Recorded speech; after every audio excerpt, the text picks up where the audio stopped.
Outrage today over an incident in the skies over Eastern Europe. Belarus state media say that President Alexander Lukashenko ordered a fighter jet to force a Ryanair flight with an opposition activist on board to land in the capital of Minsk, Belarus today. Roman Protasevich, a vocal critic of Lukashenko's regime, was arrested at Minsk airport after his flight from Greece to Lithuania was forced to land. Protasevich is the founder of two popular opposition social media channels that are critical of the Belarus government and are considered extremists there. He is also on a government wanted list for terrorism. Lukashenko, the president, who has been in power since 1994, has consistently cracked down on all forms of opposition, including media, which is why other countries, from the U.S. to Germany to Lithuania, are expressing concern that a country leader can divert an international flight to silence opposition voices. Joining me right now is the woman who ran against the Belarus president, Alexander Lukashenko. Her name is Svetlana Tikhanovskaya. She is a leader of the opposition movement in Belarus. Svetlana, so good to see you. So what are your fears for this journalist, Protasevich? Good evening, everybody. I just dare to mention that Lukashenko is not the president of Belarus. He's ex-president because he lost last election. But as for Roman Protasevich, we're really aware of the situation because we really don't know what's happening to him right now, and we know how cruel KGB can be. And the situation is extremely difficult. We are in contact with the parents of Roman Protasevich, and they are really in awful situation, as the rest of Belarusian people.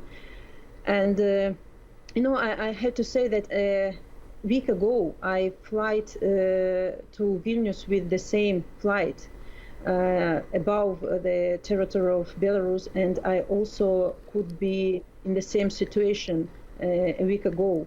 So this happened to you as well? Something similar? No, I was traveling with the same flight a week ago, so it could happen with me as well. But I managed to get Vilnius, but Roman couldn't. We couldn't expect from illegitimate government of our country that they will act like this, that they will,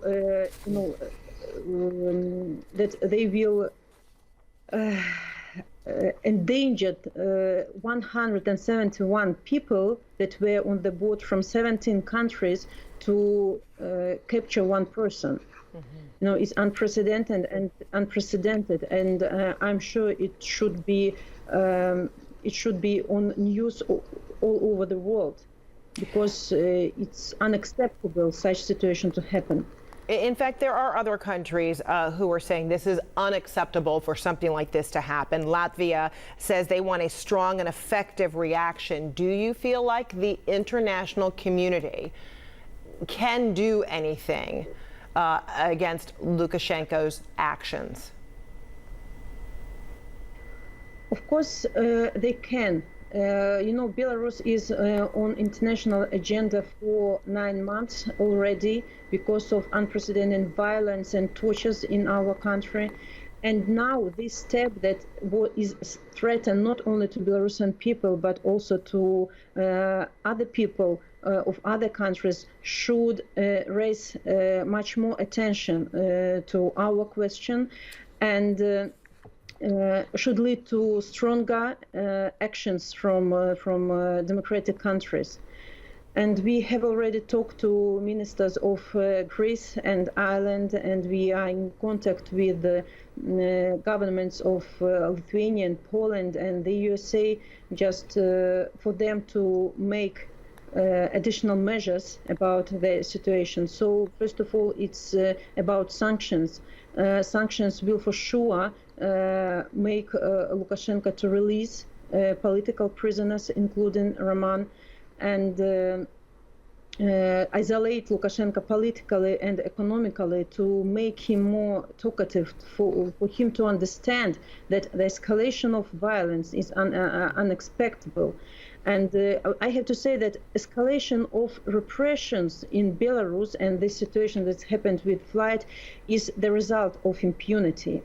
And democratic countries should put much more pressure on this regime, on Lukashenko personally, to make him understand that and people tell will me, not tell me about your worries and your message you might have for Pratasevich.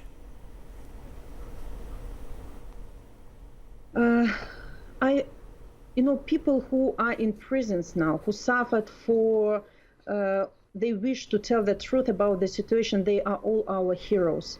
And I want him to be brave and strong, but we really don't understand, just can't imagine what's happening to him right now, because it's difficult, and conditions of people there are awful, and just I want him to stay strong, and he is strong. Svetlana Tikhanovskaya, thank you so much for your time and your perspective. Appreciate it.